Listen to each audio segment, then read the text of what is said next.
Selamat datang di Alur Donghua. Kali ini Mimin akan cerita novel The Crown, Emperor of Eternity. Sebelum mendengarkan, jangan lupa subscribe, like, komen, dan share ya, biar Mimin tambah semangat. Selamat mendengarkan. Melanjutkan episode sebelumnya, orang-orang dari dua dinasti, wajah Cukwangse berangsur-angsur menjadi gelap. Pada saat ini, tidak hanya orang-orang dari dua dinasti berkumpul di sini, tetapi bahkan orang-orang dari dinasti Sufeng dan wilayah laut pun muncul di sini. Situasi seperti ini sungguh tidak menguntungkan baginya, karena kecuali dinasti Sufeng, tiga kekuatan besar lainnya semuanya mempunyai dendam terhadapnya. Kita benar-benar akan masuk sarang serigala jika kita lewat jalan ini. Dan Hoshi tersenyum pahit saat menggelengkan kepalanya. Jika ketiga kekuatan ini bergabung, akan sulit bagi mereka untuk melarikan diri dengan aman dari sini. Jika kamu tidak menempuh jalan menuju surga, kamu akan berakhir di neraka. Yunhoyo berkata sambil mencibir. Dengan niat membunuh terpancar di wajahnya. Dia sudah berencana memusnahkan Cukwangse di makam ini. Sekarang, setelah dia datang kepadanya atas inisiatifnya sendiri, dia tentu tidak akan menahan diri. Bocah, hari ini aku akan membunuhmu sepenuhnya. Mari kita lihat bagaimana kau bisa lolos dengan selamat. Wajah Cukwangse tetap tenang. Dia mengepalkan telapak tangannya dan cahaya hitam pun mengembun. Batu nisan misterius itu langsung di tangannya. Hari ini, aku ingin kamu mati. Yunhoyo berteriak keras. Suaranya bagaikan guntur yang bergema di seluruh alun-alun. Saat berikutnya, dia tiba-tiba menghentakkan kaki ke tanah. Tubuhnya langsung melesat maju, menuju ke arah Cukwangse bagaikan anak panah. Cukwangse menarik nafas dalam-dalam, lalu menggenggam erat batu nisan hitam itu dengan kedua tangannya. Pembuluh darah di lengannya langsung membengkak, dan kekuatan dalam tubuhnya mengalir deras seperti sungai, terus mengalir deras ke batu nisan. Keluar dari sini, batu nisan hitam itu tersapu oleh kekuatan yang sangat besar, lalu menghantam Yunhoyo dengan momentum yang sangat kuat. Yunhoyo melancarkan pukulan untuk menghantam batu nisan hitam itu yang jatuh ke arahnya. Dalam sekejap, kekuatan yang mengerikan bergetar keluar, membentuk lingkaran gelombang kejut yang terlihat oleh mata telanjang, menyapu liar ke segala arah. Melihat pemandangan ini, banyak sekali orang yang terkejut. Anak itu begitu ganas, hingga dia bisa mengeluarkan kekuatan yang menyaingi Yunhoyo. Tahukah kamu, Yunhoyo adalah penguasa tertinggi di seluruh dinasti Tian Shui. Bahkan tokoh terkenal seperti Helan Tian akan tetap memiliki rasa hormat sebagai junior di hadapannya. Kekuatan dahsyat lainnya menyerbu keluar, dan sosok Yunhoyo terpesona dalam tatapan terkejut banyak orang. Yunhoyo menancapkan kakinya dalam-dalam ke tanah, lalu mundur 100 kaki ke belakang, sebelum dia mampu menyingkirkan kekuatan dahsyat itu. Semua orang yang hadir terlihat kagum, dengan keterkejutan terungkap di wajah mereka yang sangat sulit disembunyikan. Dalam pertarungan ini, Kaisar dinasti Tian Shui sebenarnya berada dalam posisi yang kurang menguntungkan. Yunhoyo mengangkat kepalanya dengan ekspresi muram, dan ada kilatan dingin di matanya saat dia menatap Cukwangse. Baru ketika mereka benar-benar bertarung, dia menyadari bahwa kekuatan anak ini jauh lebih besar daripada yang dia bayangkan. Bocah yang licik, katanya dengan muram. Meskipun dia tidak menggunakan kekuatan penuhnya pada serangan sebelumnya, faktanya bahwa lawannya mampu menjatuhkannya sudah cukup untuk mengejutkannya. Cukwangse mengambil kembali batu nisan hitam itu. Telapak tangannya sedikit gemetar. Tetesan darah merah cerah menetes darinya, mewarnai tanah di bawahnya menjadi merah. Dalam konfrontasi sebelumnya, ia tampak memiliki keunggulan. Namun pada kenyataannya, keduanya sangat berimbang, dan tidak satu pun dari mereka memperoleh keuntungan apapun. Dasar bajingan tua, kau tidak punya kemampuan untuk mengambil nyawaku, kata Chu Guangsheng meledek. Mendengar ini, Yu Hanyun mencibir dengan wajah muram. Ini hanya percobaan pertama, dan kamu benar-benar tidak bisa mengenali dirimu sendiri. Sebelum dia selesai berbicara, sebuah kekuatan dahsyat meledak dari tubuhnya, dan seluruh tanah di alun-alun bergetar. Tangan pemetik bulan bintang ungu, Yun Hayo berteriak dengan suara yang keras, dan cahaya ungu yang luar biasa menyebar dengan cepat mengembun di depannya. Saat berikutnya, dia menusukkan telapak tangannya ke dalam cahaya ungu. Lalu sebuah telapak tangan ungu besar muncul dari sana, dan aura yang amat mengerikan pun menyebar. Itu trik yang sama lagi. Ekspresi Chu Guangsheng langsung membeku. Dalam pertempuran Sungai Dewa hari itu, dia hampir mati karena gerakan ini. Biarkan aku belajar darimu lagi hari ini. Dia menginjakkan tanah, dan kedua tan cahaya yang tak kuat menyapu, dan formasi besar segera terbentuk.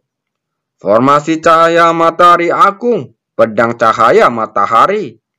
Dia mengarahkan telapak tangannya di bawah formasi lalu mengepalkannya. Kekuatan cahaya yang kuat melonjak keluar, dan pedang panjang yang mempesona perlahan muncul. Pedang panjang itu melesat dan langsung digenggam oleh Chu Guangsheng. Energi pedang yang tajam membumbung ke langit. Ini tidak cukup. Tampaknya ada kilatan darah di matanya, lalu terdengar raungan naga yang memekakan telinga. Raungan naga terus bergema, dan kekuatan naga yang tak terlukiskan mengalir melalui meridiannya, dan mengalir ke pedang cahaya di tangannya. Pedang cahaya pun langsung bergetar, dan suara pedang yang menggertakkan pun terdengar. Ribuan energi pedang tajam melesat keluar, seakan ingin menghancurkan dunia. Potong! Cahaya tajam melintas di mata Chu Guangsheng. Dia mencengkram gagang pedang erat-erat di kedua tangannya, lalu menebas ke depan. Cahaya pedang yang sangat menyilaukan melesat keluar, membawa ketajaman yang tampaknya mampu menembus ruang dan menyerbu ke arah Yun Hayo. Sebagai tanggapan, Yun Hayo mendengus dingin, lalu menepuk telapak tangannya ke bawah. Tangan raksasa pemetik bulan ungu itu terbang keluar, lalu menekan cahaya pedang yang tajam. Ketika keduanya bertabrakan, tidak terdengar suara yang menggetarkan bumi. Sebaliknya, dua kekuatan yang ganas itu bersatu dan saling menghancurkan satu sama lain. Lebih baik dia mati di sini. Dari arah wilayah laut, seorang wanita menatap Chu Guangsheng dengan penuh kebencian. Dilihat dari penampilannya, itu adalah wanita yang ditampar Liu Fei hari itu. Mendengar ini, mata Hayu berkedip, dan wajahnya juga sangat penuh kebencian. Dia telah merenungkan apa yang terjadi hari itu, dan ingin membalas dendam. Kekuatan orang ini memang meningkat pesat. Jianmi yang mengenakan jubah emas berkata dengan heran, jika anak ini terus tumbuh seperti ini, cepat atau lambat dia akan mampu menyamai Lang Tian. Di langit, energi pedang tajam menyapu bagaikan pedang tajam, terus-menerus menebas ke arah tangan pemetik bulan milik. Menghadapi serangan seperti itu, cahaya menyebar dari tangan pemetik bulan ungu, berubah menjadi penghalang ungu yang sepenuhnya memblokir serangan dari energi pedang. Untuk sesaat, situasi di langit memenuhi jalan buntu. Kedua belah pihak tidak mau kalah dalam serangan mereka. Mereka melancarkan serangan dahsyat, menimbulkan gelombang kejut dahsyat antara langit dan bumi. Wajah Yun Hayo langsung tampak muram. Dia tidak menyangka bahwa bahkan setelah menggunakan tangan pemetik bulan ungu, dia tetap tidak memperoleh keuntungan apapun. Sebaliknya, ia terseret ke jalan buntu oleh lawannya. Sialan, matanya langsung berkedip-kedip. Tatapan tajam terpancar dari matanya, dan telapak tangannya mengepal ke arah tangan pemetik bulan ungu dari kejauhan. Terdengar suara ledakan lagi, dan tangan ungu raksasa itu langsung hancur. Gelombang kecut yang dahsyat menyapu, menyebabkan langit dan bumi berguncang. Untuk sesaat, seluruh dunia terperangkap dalam kekuatan yang dahsyat. Kekuatan tumbukan yang melonjak menyapu, dan ruang di segala arah menjadi sangat kacau. Dalam kekuatan yang begitu dahsyat, cahaya pedang yang tajam akhirnya tidak dapat bertahan, lalu meledak mengikuti tangan raksasa ungu itu. Untuk sesaat, kekuatan dahsyat meningkat beberapa kali lipat dalam sekejap. Banyak orang mundur dengan panik, tidak berani mendekati gelombang kecut yang menyapu. Dengan lambaian lengan baju Jinyami, cahaya kemasan melonjak keluar, lalu dengan cepat berubah menjadi lapisan penghalang api kemasan untuk memblokir gelombang kecut dari depan. Bocah ini, tatapan matanya yang tajam seakan mampu menembus kekuatan dahsyat itu saat menatap ke arah Cukuangseng yang tengah tenggelam di dalamnya. Hingga saat ini pun, dia sendiri merasakan ketakutan yang amat dalam darinya. Bakat yang ditunjukkan anak ini sungguh mengerikan, dan kecepatan peningkatan kekuatannya lebih mengerikan. Selama bertahun-tahun, dia hanya melihat pada si jenius istana dewa dan iblis, Helan Lingtian. Kita tidak harus menyingkirkan sesegera mungkin, katanya dengan ekspresi muram. Kalau saja kedua belah pihak tidak mempunyai perseteruan yang mematikan, dia tentu ingin mengeluarkan sejumlah uang untuk memenangkan hati Cukuangseng. Tetapi sekarang semua itu mustahil. Sedangkan musuh-musuhnya, ia hanya bisa menghabisi mereka sepenuhnya, agar ia bisa merasa tenang di masa mendatang. Mata Feng Lier berkedip-kedip, tidak seperti Jinyami dan yang lainnya. Tidak ada dendam di antara mereka, dinasti Su Feng dan Cukuangseng. Di hadapan dengan seorang pemuda yang sangat berbakat, mustahil baginya untuk tidak tersentuh. Saat pikirannya berubah, dia berbalik untuk melihat seorang wanita berpakaian ungu di belakangnya. Penampilan wanita itu sangat biasa saja, dan tidak ada sesuatu yang istimewa pada dirinya. Sekalipun dia ditempatkan sendirian, dia tidak akan menarik perhatian siapapun. Akan tetapi, wanita ini tampak biasa ini, tetapi saat Feng Lier mengalihkan pandangannya, sekilas rasa hormat terpancar di matanya. Wanita berpakaian ungu itu mengangkat kepalanya. Matanya bertemu pandang dengan Feng Lier sejenak, lalu dia mengangguk kecil. Ling Er mengerti. Feng Lier terkekeh dan segera mengalihkan pandangannya kembali saat menatap ke arah Cukuangseng. Jangan mengecewakanku kali ini. Dia tersenyum di wajahnya yang cantik. Saat pikirannya terbagi, kekuatan pun berfluktuasi. Kekuatan ganas di medan perang perlahan menghilang, memperlihatkan kotak yang hancur. Semua mata tertuju ke sana, dan mereka semua merasa kagum. Pada saat itu, alun-alun ditutupi dengan selokan-selokan yang bersilangan, dan lubang-lubang besar yang dalam muncul di mana-mana, menghancurkan seluruh alun-alun. Namun yang mengejutkan adalah banteng biru besar itu masih utuh. Bahkan kilap permukaannya pun tidak tersentuh sama sekali. Bukan hanya itu, tidak ada satupun retakan di tanah dalam radius 100 kaki dari tempatnya berdiri. Kelihatannya begitu mulus dan rapi, sehingga sulit dipercaya bahwa pertempuran sengit telah terjadi di sini. Hal ini sungguh tidak biasa, seseorang berkata dengan heran. Pada saat ini, terdengar suara keras lainnya di lapangan. Setelah Cukuangseng dan Yu Hayo bertukar serangan telapak tangan, Tubuh kedua belah pihak terpental keluar seperti bola meriam. Kaki Cukuang Seng membuat retakan panjang di tanah saat terjatuh.